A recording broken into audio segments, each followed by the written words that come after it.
Très heureuse de vous retrouver dans ce journal, mesdames et messieurs. Bonsoir et bienvenue. Au sommaire, la CEDEAO lève les sanctions contre le Mali. Plus de détails dans ce journal.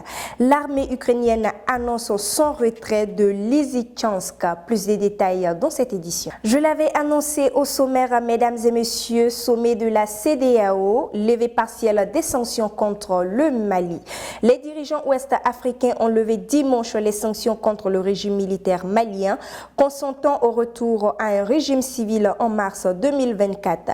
Ils ont également accepté d'accorder 2 ans au Burkina Faso pour sa transition vers la démocratie. La CEDEAO lève les sanctions contre le Mali et accepte la transition au Burkina Faso. Ces décisions ont été prises à l'issue du sommet de la Communauté économique des États d'Afrique de l'Ouest à Accra, au Ghana.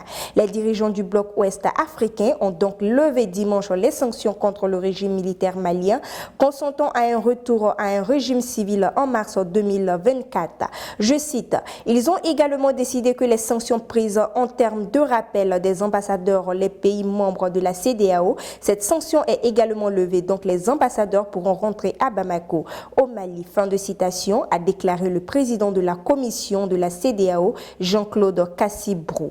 Le Mali a connu des coups d'État en août 2020 et en mai 2021, suivi de la Guinée en septembre 2021. Et du Burkina Faso en janvier dernier. La CEDEAO avait imposé des sanctions pour empêcher une contagion. Je cite, « Enfin, les autorités du Burkina Faso ont fait une nouvelle proposition qui est maintenant de faire durer la transition au Burkina pendant 24 mois à partir du 1er juillet. » Voilà donc les progrès qui ont été réalisés. Et comme je l'ai dit, avec la liberté du président Kaboré, les chefs d'État ont pris la décision suivante. La première, c'est de lever les sanctions économiques et financières qui était imposé, fin de citation, a ajouté le président de la commission de la CEDEAO. L'objectif de ce sommet de la CEDEAO était d'évaluer les efforts déployés pour obtenir des garanties en vue du rétablissement d'un régime civil au Mali, en Guinée et au Burkina Faso. L'organisation ouest-africaine continuera à surveiller la situation et maintient la suspension du Mali par la CEDEAO pour le moment. Le Burkina Faso, autre pays du Sahel pris dans la tourmente djihadiste, et la Guinée n'ont jusqu'à présent été que suspendus des instances du bloc des 15. À l'approche de la fête de l'Aïd el-Kébir, appelée Tabaski, force est de constater le prix élevé des moutons et des habits de fête auprès des commerçants. Avec la levée des sanctions contre le Mali, le prix élevé fixé par les commerçants diminueront-elles? Notre équipe a sillonné la ville de Bamako. Nafissa Touberté et Moussa Samake pour le reportage. À Bamako, les prix du mouton en cette veille de la fête de Tabaski varient entre 75 000 francs CFA et 300 000 francs CFA. Pour les vendeurs, la flambée de ces prix s'explique par les frais importants du transport et les entretiens du bétail.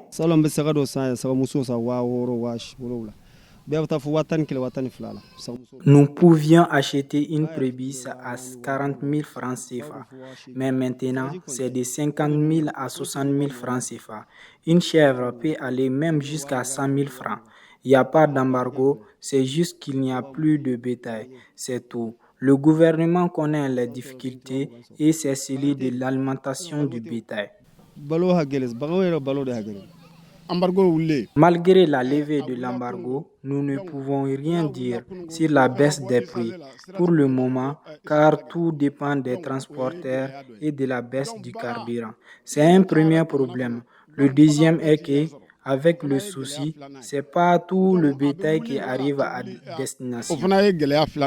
À quelques jours de la fête de Tabaski, l'affluence est faible dans les marchés de Bamako. Les commerçants se plaignent de cette situation. Généralement, à l'approche des fêtes, les principaux clients des commerçants sont les parents venus acheter des habits de fête pour leurs enfants ou encore les femmes.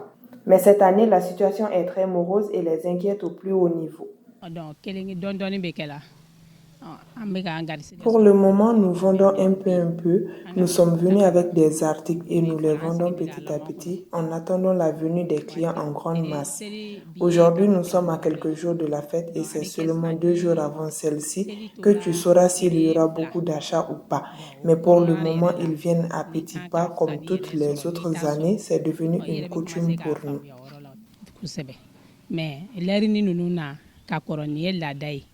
À présent, fidèles téléspectateurs, suivons la page internationale de cette édition.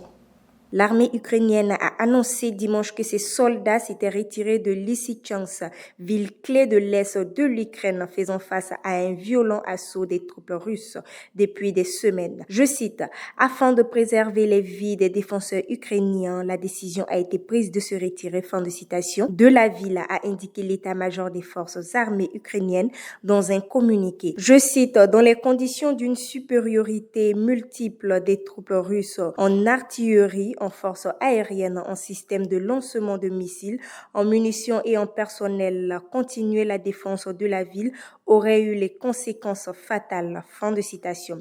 Ajoute ce communiqué. Le ministère russe de la Défense avait annoncé dimanche matin la conquête de Lysychansk qui permet à la Russie de contrôler l'intégralité de la région ukrainienne de Lugansk. La prise de Lysychansk permet à Moscou de progresser dans son plan de conquête de l'intégralité du Donbass, région industrielle de l'Est de l'Ukraine, en partie contrôlée par les séparatistes pro-russes depuis 2014, et d'avancer vers Sloviansk et Kramatorsk, deux villes majeures plus à l'ouest touchées dimanche par des tirs de roquettes. Naufrage en mer de Chine méridionale. 12 corps repêchés après un typhon. Coupé en deux par un typhon, un navire a fait naufrage en pleine mer de Chine méridionale. Après l'accident qui a eu lieu ce week-end, un premier décompte fait état de 27 disparus et selon le dernier bilan établi ce lundi, je cite, « Les équipes de sauvetage ont trouvé et repêché 12 corps de victimes présumées », fin de citation, indique le centre de recherche et de sauvetage maritime de Guangdong, la province chinoise qui entoure Hong Kong. Je cite, « Les services compétents intensifient actuellement leur travail d'identification », fin de citation. Des dépouilles précises, le centre, le bateau d'ingénierie se trouvait à 160 000 marins au sud-ouest de Hong Kong lorsqu'il a été pris samedi dans la tempête Shaba. 3 des 30 membres d'équipage avaient pu être secourus dès samedi et conduits à l'hôpital. Des images fournies par les autorités hongkongaises ce week-end montrent une personne en train d'être érectroyée tandis que des vagues s'écrasent sur le pont du navire à moitié submergé. Le typhon Shaba s'est formé au centre de la mer de Chine méridionale et a touché terre samedi après-midi dans le Guangdong. L'endroit où se trouvait le navire a enregistré des vents de 144 km/h et des vagues atteignant 10 mètres de haut, ont indiqué les autorités. Un total de 7 avions, 246 navires et près de 500 bateaux de pêche restent mobilisés pour retrouver les autres disparus. Eh bien, c'est tout pour ce journal. Merci de l'avoir suivi et très bonne suite de programmes sur Tazoudé TV, la télé autrement. Bonsoir.